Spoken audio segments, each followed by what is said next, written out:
Hello, good morning, नमस्ते। सुबह के अभी 8 बजे का टाइम है और मेरे दोनों बेटे सो रहे थे, तो मैंने सोचा फटाफट उठ जाती हूँ और मैं धीरे धीरे किचन का जितना भी काम है वो निपटा लेती हूँ। नहीं तो ये छोटा वाला उठ जाएगा तो फिर हस्बैंड भी नहीं है। 5वां दिन चल रहा है मेरा बिना हस्बैंड के, तो मुझे ही पूरे 24-24 घंटे घर, बच्चा और सारे काम को मैनेज करना पड़ रहा है।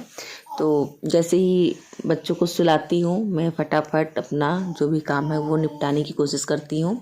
आज मौसम बहुत ख़राब था, तो बड़े बेटे को स्कूल भेजने के लिए उठी और जगा रही थी, वो जग नहीं रहा था। तो मैंने सोचा रहने देती हूँ। वैसे भी यहाँ से स्कूल इनका जो है प्रोसेसिंग चल रहा है। दूसरे सिटी में जब हम लोग शिफ्ट होंगे तो स्कूल वहाँ पे इनका क्लास भी शिफ्ट हो जाएगा। तो इसलिए बहुत ज़्यादा ज़रूरी नहीं था, बस मैं भेजती रहती हूँ जिससे अपने मैम को, अपने दोस्तों को अभी ये कुछ दिन जो है यहाँ पे हम लोग वो मिल सके। पर आज ये नहीं उठ रहे थे तो मैंने भी ज़बरदस्ती नहीं किया। ज़बरदस्ती करती तो माधो उठ जाते तो मैं इनको रेडी नहीं करवा पाती। और बहुत ख़राब मौसम की वजह से माधो को लेके वहाँ तक मुझे छोड़ने जाना पड़ता है जब से हस्बैंड दूसरे सिटी गए हैं अपना ज्वाइनिंग के लिए, तो इसीलिए नहीं भेजी। और मैं अभी बर्तन धुल ही रही थी, इतने में मुझे आवाज़ आई। ये चलते चलते घुटने के बल आके किचन के दरवाजे पर रो रहे थे बैठ के। मैंने इनको गोद में ले लिया, बर्तन धुलना वैसे ही छोड़ दिया। बर्तन काफ़ी टाइम बाद मैं धुल रही हूँ, क्योंकि अब मैं बर्तन वाली दीदी जो हैं झाड़ू पोछा बर्तन करती थी उनको मैंने छुट्टी दे दिया। कल छुट्टी इसलिए दे दिया क्योंकि अभी हम लोग एक हफ्ते में जो है यहाँ से हमारा शिफ्टिंग होगा, तो वो 3-4 जगह काम करती हैं। तो कभी 12 बजे आती, कभी 4 बजे आती, कभी 5 बजे आती हैं। एक रीज़न ये भी हो गया कि एक हफ्ते के लिए ही क्या ही उनसे काम कराएं। और ऊपर से एक रीज़न ये भी है कि जैसे कि हस्बैंड के लिए खाना बनाना नहीं रहता अपना और बेटे के लिए बनाना रहता है। कभी 2 बजे बनाती हूँ, कभी 3 बजे, कभी सुबह के 9 बजे बनाती हूँ, कभी कुछ बाहर से आ जाता है, कभी कुछ हल्का स्नैक्स वगैरह बना के जो मन करता है वो खा लेती हूँ। तो उतने बर्तन भी नहीं हो रहे थे, बर्तन उनके टाइम से भी मैं नहीं निकाल पाती। तो इसीलिए मैंने उनको हिसाब करके और मैंने उनसे बोल दिया दीदी हम अब यहाँ से जाने वाले हैं और आपका छुट्टी। तो इसलिए मुझे बर्तन भी कल थोड़ा दिन का था, रात का था, फिर सुबह के टाइम बाबू सोया ही था तो मैंने सोचा धुल देती हूँ। बर्तन धुली हूँ, फिर थोड़ा बहुत खाने की भी और नाश्ते की भी तैयारी साथ में करते हुए फिर इनका मालिश भी करने लगी। मुझे लेट हो रहा था पूजा करने में, तो हस्बैंड रहते वो पहले भोग लगा देते सुबह सुबह नहा धो के।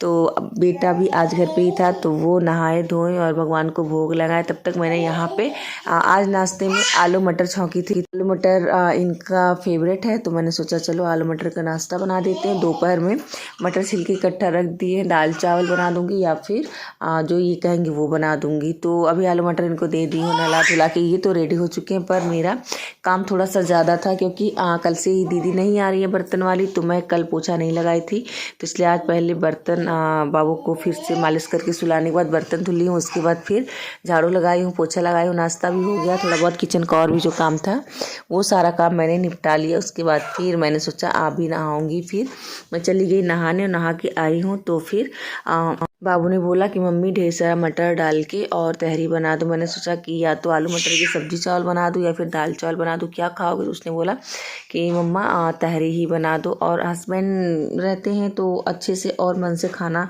बनाने का मन करता। अभी अपने लिए और बाबू भी थोड़ा सा खाता, समझ में नहीं आता क्या बनाऊँ, तो इसलिए मैंने तहरी बना दिया। और तहरी के साथ साथ मैंने रोटी भी 2-3 बना दिया, क्योंकि रोटी आलू मटर की जो बनाई थी सुबह सब्जी छौंकी थी वो भी बचा हुआ था, और मेरी जो डॉगी है वो भी रोटी खाती है, तो इसलिए मैंने रोटी भी बना दिया। तो आलू मटर अच्छे से डाल के तहरी बन गया था।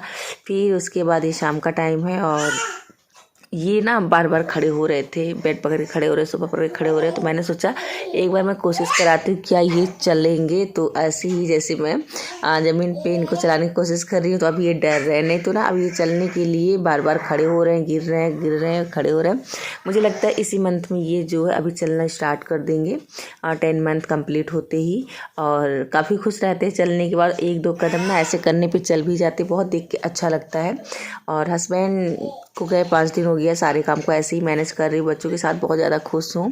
ज़्यादा ये नहीं लगता है कि अकेली हूँ, क्योंकि दोनों लोग मैं इतना ज़्यादा काम में बिजी रहती हूँ। उनका इतना सारा काम रहता है, छोटे बेबी का, बड़े बेटे का भी रहता है, होमवर्क वगैरह रहता है, काम किचन का रहता है, बनाओ खाओ करो वीडियो, इन सारी चीज़ों में ऐसे टाइम कट रहा है ना कि 5 दिन पता ही नहीं चला कि हस्बैंड के बिना, मुझे यकीन नहीं था कि मैं अपने हस्बैंड के बिना एक दिन भी बच्चों को संभालते हुए रह पाऊँगी, क्योंकि मैं शुरू से ही जहाँ जहाँ वो जिस सिटी में जाते हैं, जहाँ जाते हैं अक्सर हम लोग को ले ही जाते हैं।